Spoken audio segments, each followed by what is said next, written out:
Faso pour l'organisation des États généraux. À quelle nécessité répond donc l'organisation de ces États généraux de la jeunesse au Burkina Faso?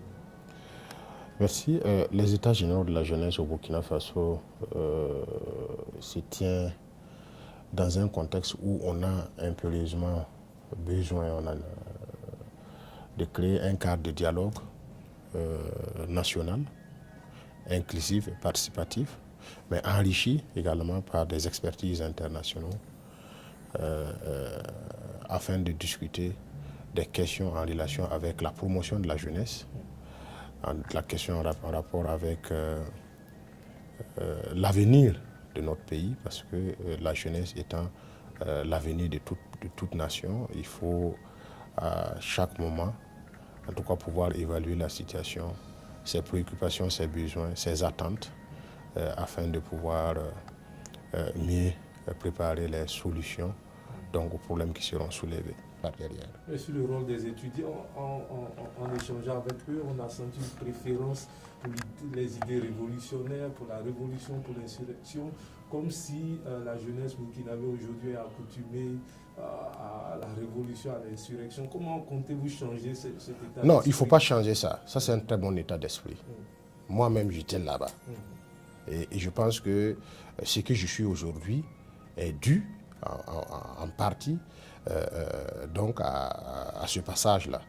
Parce qu'il faut avoir des hommes convaincus. Ces hommes convaincus, c'est des hommes qui vont se battre pour leurs convictions. Et c'est différent de ceux qui tombent du ciel, je ne sais pas quoi, en politique, et qui ont des comportements opportunistes, et qui, pour un poste, est capable de marcher sur ces principes élémentaires. Cette jeunesse-là, nous n'en avons pas besoin. Et c'est normal que des étudiants aient de l'esprit révolutionnaire. Si ce n'est même pas ça, notre société est en danger. Le problème n'est pas là-bas. Le problème, c'est que ceux qui encadrent les étudiants-là puissent savoir raison garder pour faire la distinction entre ce qui est l'essentiel et ce qui est de l'ordre du combat permanent. Alors donc, si les choses sont faites de cette façon, tout marche. Mais il est hors de question de vouloir dire qu'on... Non, c'est là la société qui disparaît. Une jeunesse doit être une jeunesse qui est insurgée, qui est contre l'ordre établi. Et c'est à l'ordre établi aussi de se battre pour montrer que les choses avancent. Et c'est dans cette façon dialectique que je pense que les choses peuvent avoir, en tout cas, des effets productifs. On a remarqué que lors de ces États généraux, il y a la participation du ministre de la Jeunesse d'autres pays, de la sous-région, Côte d'Ivoire, Bénin, je crois. Faut-il envisager une démarche pour des solutions intégrées face aux problèmes des jeunes dans la sous-région? Oui, ça, il faut le dire, parce que nous n'avons pas le choix. Ce que le Burkina vit, c'est ce que la Côte d'Ivoire vit. Ce que la Côte d'Ivoire vit, c'est ce que le Niger, le Bénin vit. C'est vrai que nous avons voulu, de cette rencontre-là, que ce soit aussi une opportunité pour qu'il y ait des concertations. Aujourd'hui, même à 10h, si vous êtes là, avec mon homologue de la Côte d'Ivoire, nous avons une séance de travail dans ma salle d'audience ici, à 10h aujourd'hui. Cette séance de travail-là, c'est pour faire passer en revue les engagements que nous avons pris, et les deux chefs d'État ont pris lors du traité d'amitié et de coopération de la Côte d'Ivoire, où il a été décidé de mettre en place un fonds commun des deux pays pour financer la jeunesse, les projets de jeunes et des projets intégrateurs pour renforcer donc cette coopération, cette amitié entre la Côte d'Ivoire et le Burkina Faso. L'instruction nous a été donnée, nous en tant que ministre en charge de la question, de faire en sorte que lors du prochain acte, qui sera pour bientôt, les premiers chèques soient remis donc aux jeunes burkinabés et aux jeunes ivoiriens dont les projets seront retenus donc, pour financement. D'autre part, nous sommes en train également de vouloir organiser le salon africain, le salon international de la jeunesse d'Afrique et de la diaspora.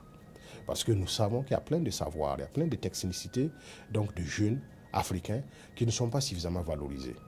Et il y a également des jeunes africains qui sont à l'extérieur, en Occident, qui sont en réalité des cerveaux de certaines boîtes.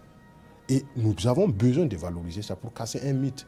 Parce que comme on le dit, jusque-là, on croit que ce qui vient de l'autre côté, du blanc, c'est meilleur que ce qui vient de nous. Il y a le boom minier chez nous, mais il y a très peu de Burkinabés qui sont intégrés. Alors que moi, ministre en charge de l'emploi, c'est des questions quand même qui m'intéressent. Donc, c'est des questions je pense qu'avec le concours des uns et des autres, par exemple, ce matin, le ministre ivoirien va nous parler de l'expérience de la Côte d'Ivoire en matière de la gestion de la taxe patronale pour l'apprentissage, qui est une taxe que les entreprises reversent. Et en contrepartie, ces entreprises doivent pouvoir bénéficier des formations pour les travailleurs afin d'accroître leur productivité. Et l'État qui récolte ces taxes-là doit créer les conditions pour que quand l'entreprise a besoin d'une compétence X, que cette compétence soit disponible afin que sa productivité avance. Bon. Dans tous les pays de la sous-région, la question semble avoir été avancée. En Côte d'Ivoire, c'est bien géré. Au Sénégal, c'est bien géré. Au Niger, c'est bien géré. Mais au Burkina, pour l'instant, nous avons une difficulté. Et comme nous sommes au niveau des États généraux, c'est une question qui va être posée. Et avec des communications, des témoignages du ministre ivoirien.